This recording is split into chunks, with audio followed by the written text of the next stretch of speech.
Flying Brian and Karen here. Statesville, North Carolina. We're about to go into the Fort Dobbs State Historic Site. Come along and explore with us. Fort Dobbs is one of 27 North Carolina historic sites scattered around the state. Why the site is significant to the history of North Carolina? Well, that goes back to a time when North Carolina was a colony of England. In the early 1700s, this part of North Carolina was still the wild and woolly frontier. A steady stream of Europeans had been coming to the colonies for a century. Most settled along the coastal regions. However, the government was encouraging westward settlement. The promise of land, freedom, and other incentives drew people westward, away from the coast, further and further inland, and further away from the protection the coastal cities and towns provided.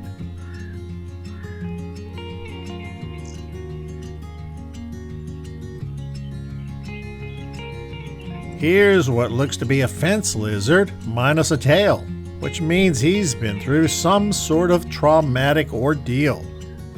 Right next to this beehive oven that volunteers have fashioned out of red clay. I have no doubt it bakes perfectly. Next door looks like a blacksmith shed. Here's another one of those little guys.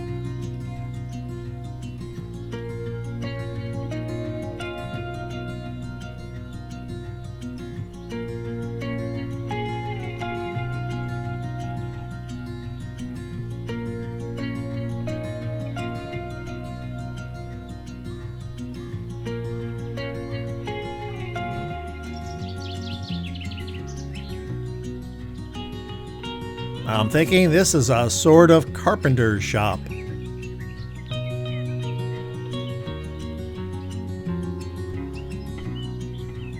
By the 1750s, settlements were taking hold in the region. Among the problems settlers faced were attacks from the Cherokee Indians, as well as the French, who had allied themselves with the Cherokee.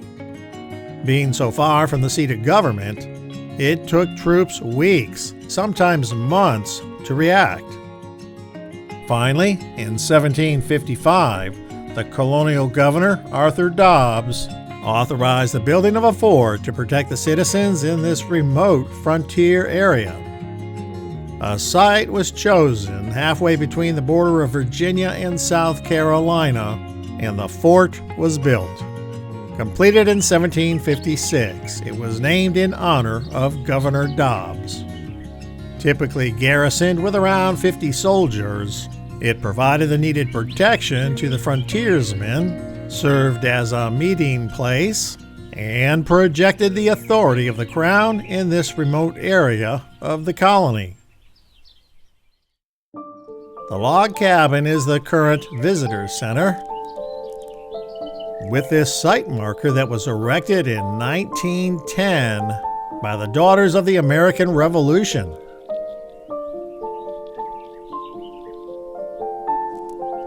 Oh, wow! On the other side is this Daniel Boone Trail highway marker. These once dotted roadsides from Virginia to San Francisco.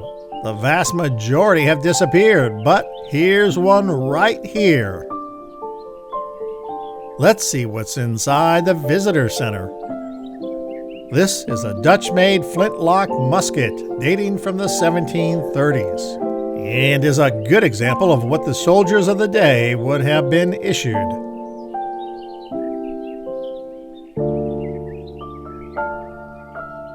Hugh Waddell was charged with not only building the fort, afterwards he commanded the garrison stationed here. I thought this was interesting. Before European colonization, the landscape in this region was a type of open temperate grassland known as a Piedmont prairie, interspersed with stands of trees The grasslands were grazed by animals like elk and bison, which helped keep the landscape open. Fire was also an essential part of the prairie's ecology. It cleared away woody plants and debris and allowed for grass and wildflowers to regenerate. Some of these were wildfires, but many others were set by local American Indians, such as the Catawba and Saponi, in order to maintain the land. This 1718 French map calls the region the Grand Savant, or Grand Grassland. The only attack the fort ever faced is depicted on this plaque. It occurred during the hours of darkness on the night of 27 February 1760. In the days leading up to the attack, Commander Waddell had observed Indians moving in the distance around the fort perimeter. Believing the Indians were camped southeast near a spring, Waddell led a patrol after sundown to reconnoiter the area. 300 yards southeast of the fort, the soldiers were attacked by a band of Cherokee. The soldiers fired, then retreated back to the fort with the Indians in pursuit. The Indians were repelled that night and were gone when the sun rose at dawn. In the end, one soldier and one young boy would die from wounds received in the battle.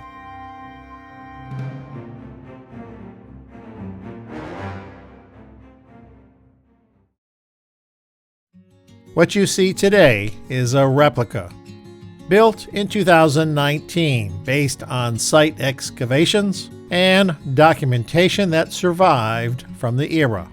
Described as having a center structure of 53 by 40 feet.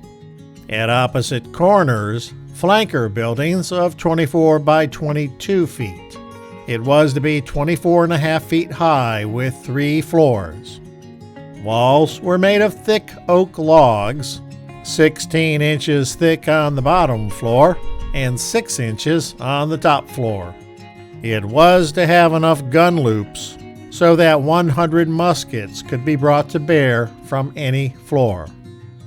Initially, it was surrounded by a moat and later by a log palisade.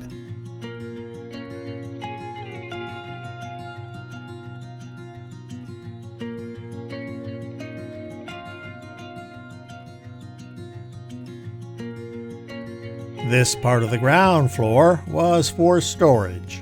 They kept food, dry goods, munitions, and everything else they needed to supply the fort. The ammunition they would be firing out of the musket. So here I have what's called a cartridge. In this paper tube we have a musket ball and a pre-measured amount of gunpowder. This would act as not only your gunpowder for projecting the musket ball out of the gun itself. Any fresh vegetables they ate would have come from a garden the soldiers tended, and fresh meat came from whatever could be hunted.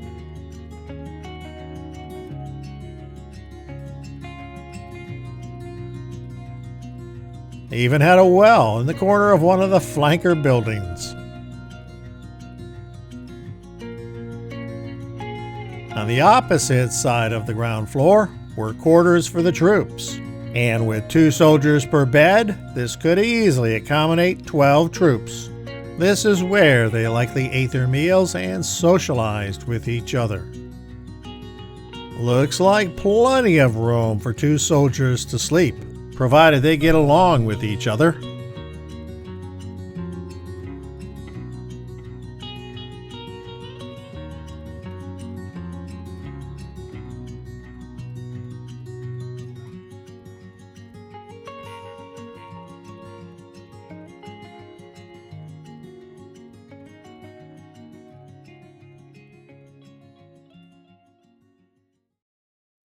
The officer accommodations are quite a bit more posh than that of the enlisted men. Each had his own bed, likely where the fort commander slept.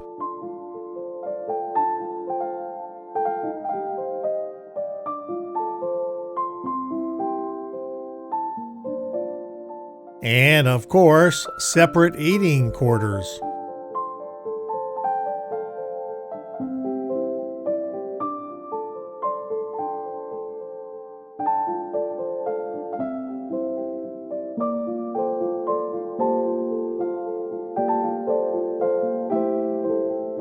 The fort commander's desk.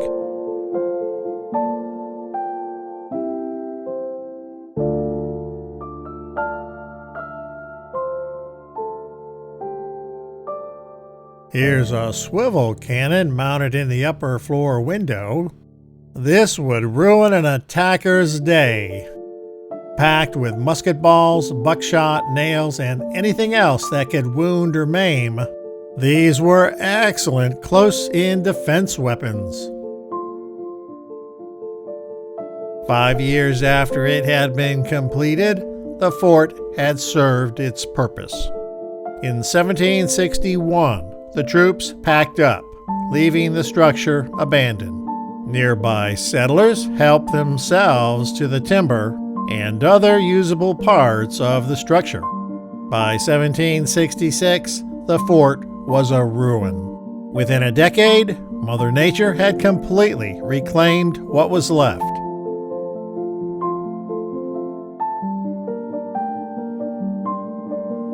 Behind the visitor center are the gravesites of the soldier and young boy who died from wounds received during the Indian attack.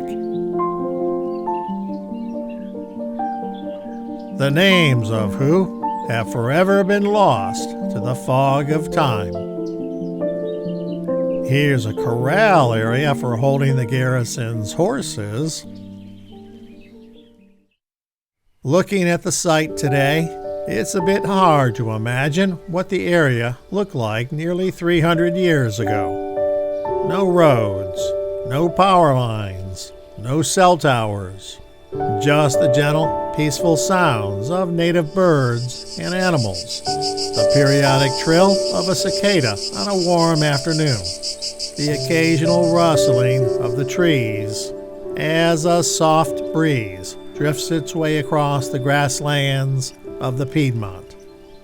Perhaps take a minute, let your mind wander back in time.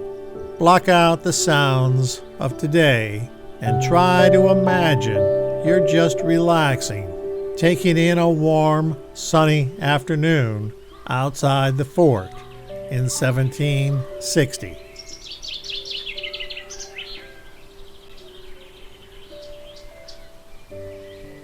I thank you for watching, and remember, life is a journey. Enjoy the ride, and thanks for watching.